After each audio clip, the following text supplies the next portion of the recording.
Welcome to Mr. Chalk's Revision Tips. When answering exam questions, there are a few key things to remember, right? So just remember, exam technique is a key part in preparation for any exams, and it's something that you'll pick up the more you go and you do past papers. Right, so many questions in exams are repeats of what will be in old exams. So going and looking at lots of generic questions beforehand is a good idea. When going and answering and questions and reading them, there's a few things just take into account. Make sure you go read the question at least twice so you don't make any mistakes when you're reading them. As you're reading them, go highlight key information. Don't make assumptions about what the question is asking.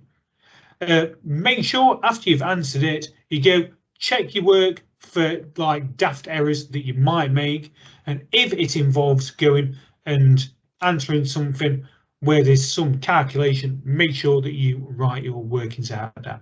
Right, let's go and have a look at the question. Post-transcriptional control can occur at any stage after transcription, right? So it's after the messenger RNA has been transcribed, right? And include things like RNA splicing, nuclear shuttling, and things affecting RNA stability. So once the RNA has been transcribed, it must be processed to create what's called mature RNA that's ready to be translated.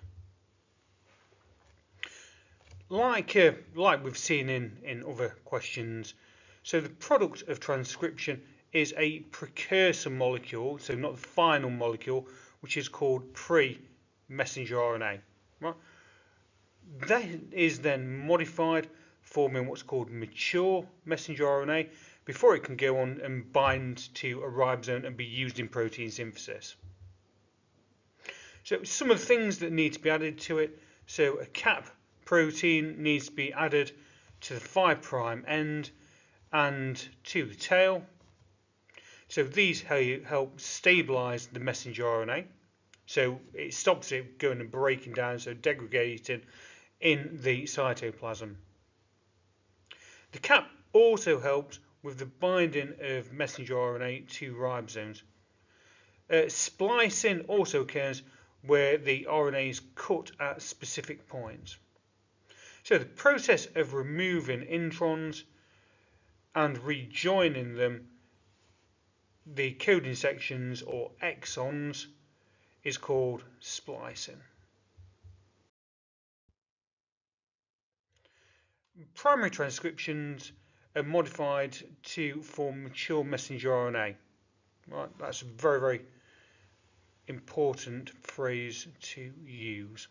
So the primary transcriptions of RNA synthesized by the RNA polymerase are modified in the nucleus by a number of distinct reactions. So we can have alternative splicing that occurs. So this is a process where exons from the same gene are joined in different combinations.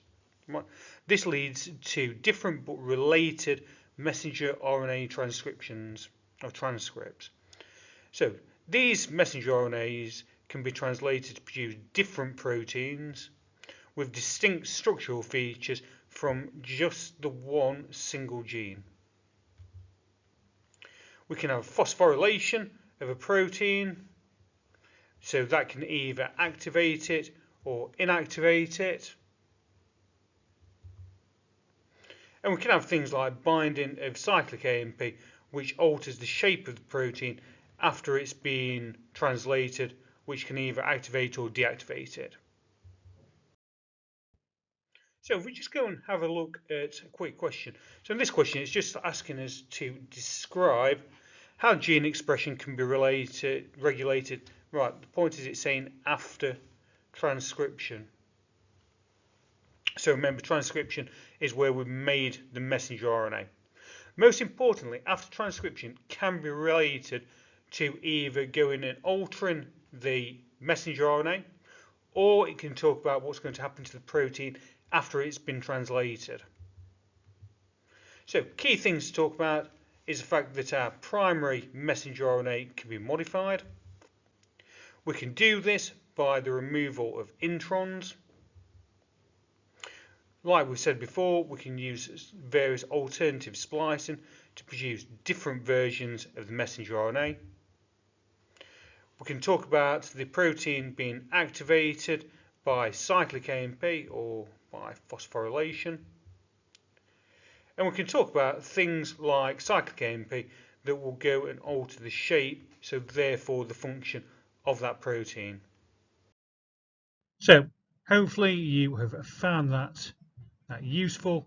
If you've got any questions, then drop it in the comments below, and we'll be uploading a lot more. Right, good luck, folks.